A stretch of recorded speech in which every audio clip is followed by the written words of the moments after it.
സൗമ്യയാണ് അത് വിശദീകരിക്കുന്നത്. കൊക്കനാഗ് എന്ന പ്രദേശത്തേക്ക് ഭീകരർ കടന്നായിട്ടും അവിടെ നിന്നും അവരെ കണ്ടെത്താൻ വേണ്ടിയുള്ള സൈന്യത്തിൻ്റെ ശ്രമം തുടരുന്നു എന്നുള്ളതാണ്. ഒന്ന് മാത്രമല്ല, ഭീകരർ വാവേ സാറ്റലൈറ്റ് ഫോണുകൾ ഉപയോഗിച്ചതായും വിവരമുണ്ട്.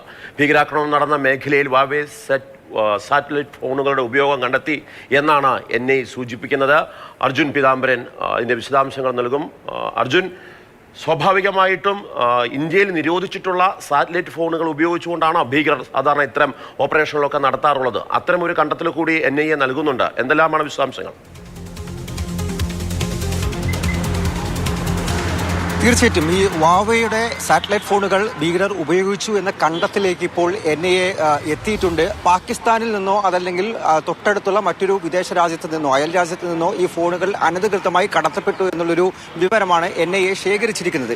ഒരേ സമയത്ത്, അതായത് പെഹൽഗാമിൽ ഭീകരാക്രമണം നടന്ന ബൈസറൻ വാലി പ്രദേശത്ത് തന്നെ ഏപ്രിൽ 22-ാം തീയതി ഉച്ചയ്ക്ക് ശേഷം ഒന്നിലധികം സാറ്റലൈറ്റ് ഫോൺ പ്രവർത്തിച്ചിരുന്നു. അതിന്റെ വിവരങ്ങൾ NIA ശേഖരിച്ചിട്ടുണ്ട്.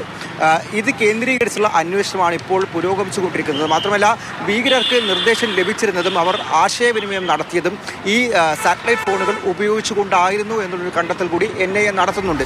ഇനി കണ്ടെത്താനുള്ളത് ഈ മോഡസ് ഓപ്പറാൻഡിയാണ്. അതായത് ഏത് ഭാഗത്തൂടെ ഈ ബൈസറൻ വാലിക്ക് അകത്തേക്ക് ഈ ഭീകരർ പ്രവേശിച്ചു, എവിടെ നിന്നും രക്ഷപ്പെട്ടു, ആ രണ്ട് ഇൻ ആൻഡ് ഔട്ട് പോയിന്റ്സ് കൂടി കണ്ടെത്തിയാൽ മോഡസ് ഓഫ് ഓപ്പറാൻഡി ഏകദേശം സ്ഥിരീകരിക്കപ്പെടും എന്നുള്ള കാര്യമാണ് NIA വ്യക്തമാക്കുന്നൊരു കാര്യം.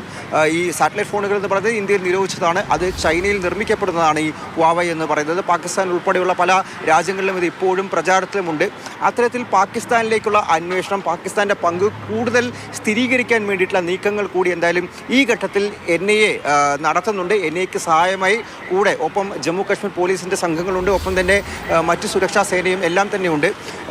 പ്രധാനമായിട്ടും ആളുകളുടെ, അതായത് ദൃക്സാക്ഷികളുടെ മൊഴി രേഖപ്പെടുത്തി അത്തരത്തിലുള്ള അന്വേഷണമാണ് ഇപ്പോൾ NIA മുന്നോട്ട് കൊണ്ടുപോയിക്കൊണ്ടിരിക്കുന്നത്. ഈ ആക്രമണത്തിൽ കൊല്ലപ്പെട്ട ആളുകളുടെ കുടുംബത്തെയും നേരിട്ട് പോയി കാണുന്നുണ്ട്.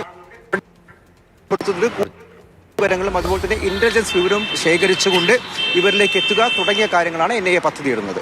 ശരി, അർജുനാണ് വിവരങ്ങൾ നൽകിയത്. വാവേ സാറ്റലൈറ്റ് ഫോണുകൾ ഉപയോഗിച്ചുകൊണ്ടാണ് ഇവിടെയുള്ള ആശയവിനിമയങ്ങൾ നടത്തിയത് എന്നുള്ള വിവരങ്ങളാണ് ഇപ്പോൾ പുറത്തു വരുന്നത്.